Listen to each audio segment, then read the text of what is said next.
The bold and the beautiful. Eric's legacy inflames the codicil that could tear Forrester apart. Eric Forrester is gone. After a long and noble fight with recurring pulmonary illness, the patriarch of Forrester Creations, the heart and soul of the family empire, slipped away quietly in his sleep. The man who built a dynasty out of cloth and creativity, whose vision shaped generations of beauty and power, now exists only in memory, in whispers, in legacy. But in the bold and the beautiful, death is never the end. It's the spark that ignites the next inferno. Eric's passing did not bring peace. It brought war. And not just grief-stricken tension or minor disagreements, but a full-on internal fracture that now threatens to obliterate the very company he spent his life protecting. At first, the reading of Eric's official will seem straightforward. Carter Walton, Forrester's longtime legal counsel and trusted friend of the family, delivered the document with the weight and solemnity it deserved. According to the main will, Eric had appointed Rich Forrester and Steffi Forrester as co-interim heads of Forrester Creations. The logic was sound. Rich, his son, his creative successor, the man who had walked in his footsteps and often competed with his shadow. And Steffi, his sharp, savvy granddaughter, the executive force behind the company's global reach. Together, they represented strength, structure, and legacy. There were tears. There were quiet nods of agreement. Even Brooke Logan, Eric's longtime muse and love, accepted the decision with grace. But Carter wasn't done. He held up a second document, slimmer, tucked in a separate envelope, handwritten and signed in Eric's own script. A codicil, a legal amendment to the will, sealed, certified, but kept private until now. Carter opened it and read aloud. Eric, in the final weeks of his life, had drafted a specific addendum to the will. In it, he made a personal appeal for a collaborative leadership structure focused on creativity, renewal, and emotional integrity, a sentiment not reflected in the cold logistics of Ridge and Steffi's control. The codicil did not override the executive authority given to Ridge and Steffi. Instead, it appointed Brooke Logan and Luna Nozawa as strategic collaborators in all future Forrester Creations design decisions, particularly during major line launches and global rebranding efforts. In short, Brooke and Luna now had partial creative oversight. And not just symbolically, legally. The room froze. Brooke, stunned. Ridge, silent. Steffi, visibly shaken. Luna, blindsided. And then came the backlash. Ridge immediately questioned the codicil's legitimacy. Not legally, Carter confirmed the document was ironclad, witnessed, notarized, and signed when Eric was fully lucid. No, Ridge questioned intent. His voice trembled, not with sadness, but with a cold, simmering rage.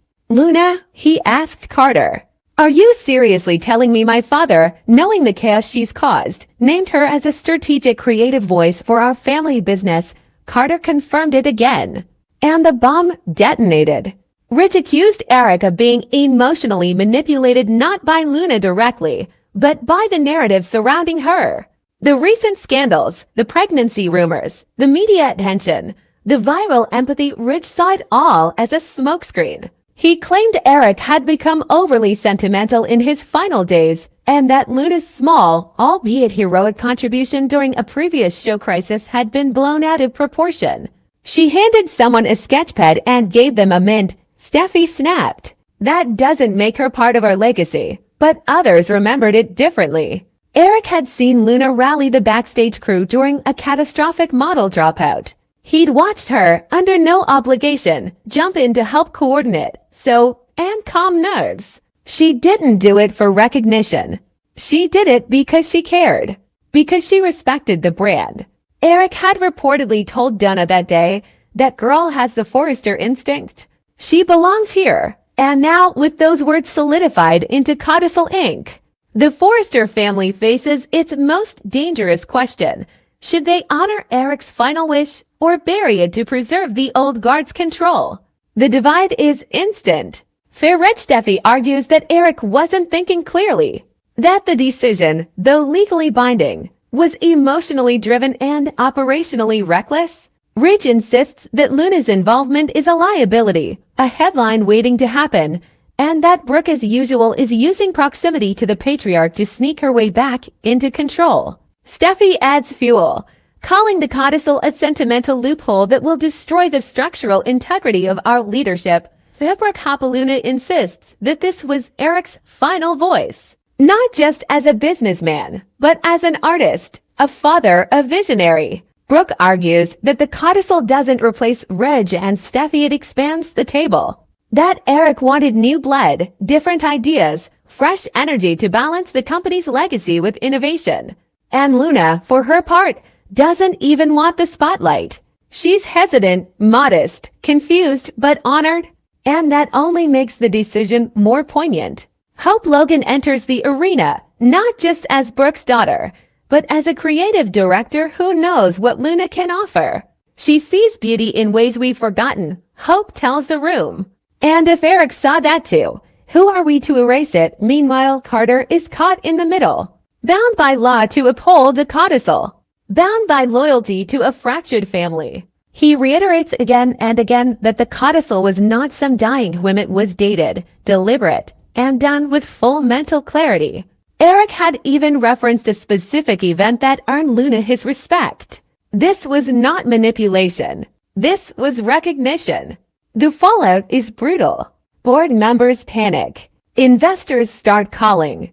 Media outlets catch wind of the Luna clause, and headlines explode. Forrester in turmoil. Brooke and Luna names secret heirs.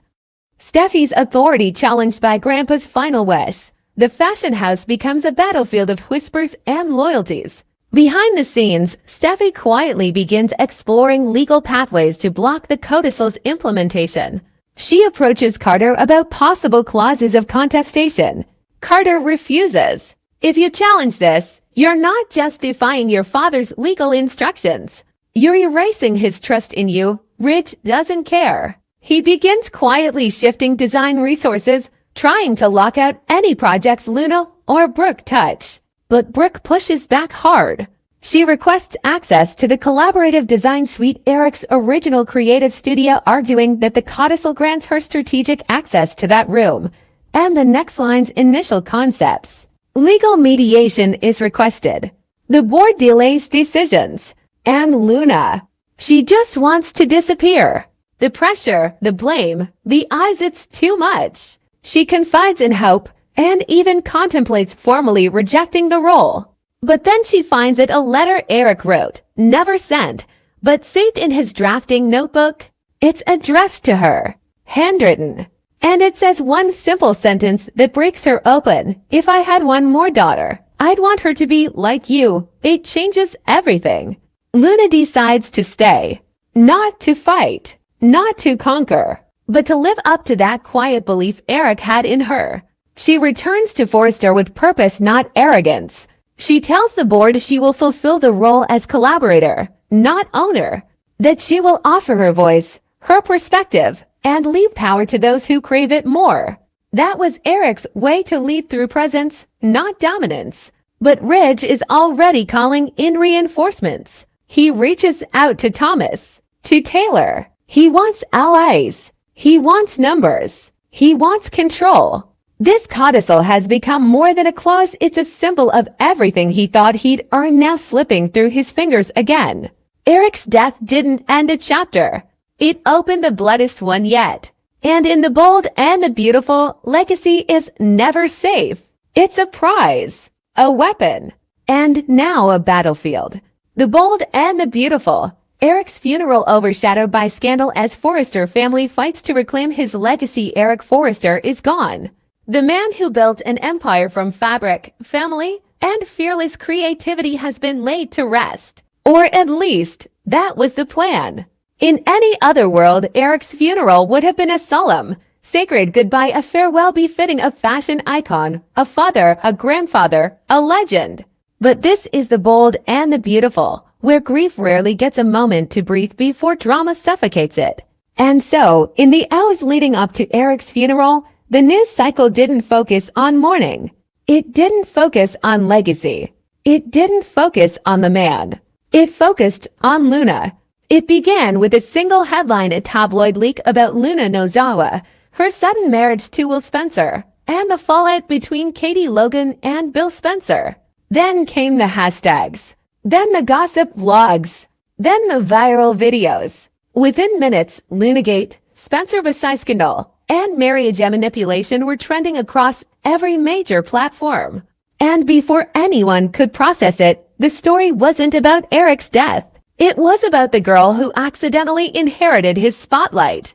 Outside the church where Eric's funeral was held, paparazzi camped out in swarms. They weren't there to honor the Forrester patriarch. They were waiting for Luna to show her face for a glimpse of the Spencer heir, for a shot of Will's reaction, for a tear-stained Katie or a glowering Bill. This wasn't a memorial anymore. It was a media circus. Donna Logan, shattered and barely holding it together, stood in the front pew watching it all crumble. This wasn't what Eric wanted. He had spent a lifetime elevating family, not just the name, but the meaning. He believed in unity, in dignity, in celebrating the people who carried the Forrester soul. And now, at the moment of goodbye, all of that was reduced to a trending distraction. Donna's grief was raw. Her heartbreak was more than loss. It was the realization that the man she loved most in this world, a man who always chose elegance over ego, was being buried in the shadow of scandal clickbait. She turned to Steffi and whispered, "He gave them everything, and now he's being remembered as an afterthought." Steffi heard her, and she acted.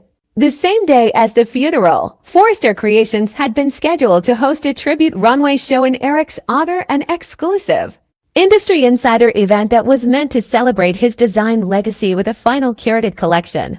But Steffi, watching the media storm hijack every inch of attention, made a gut decision. She canceled it, scrapped the entire show, pulled the plug on lighting, sound, models, PR. She refused to let her father's legacy be reduced to a side note between social media scandals. Instead, Steffi issued a statement that shook the industry. "We are postponing the Eric Forrester tribute collection indefinitely. Right now, our focus is not on fashion, but on the man who built Forrester Creations from nothing.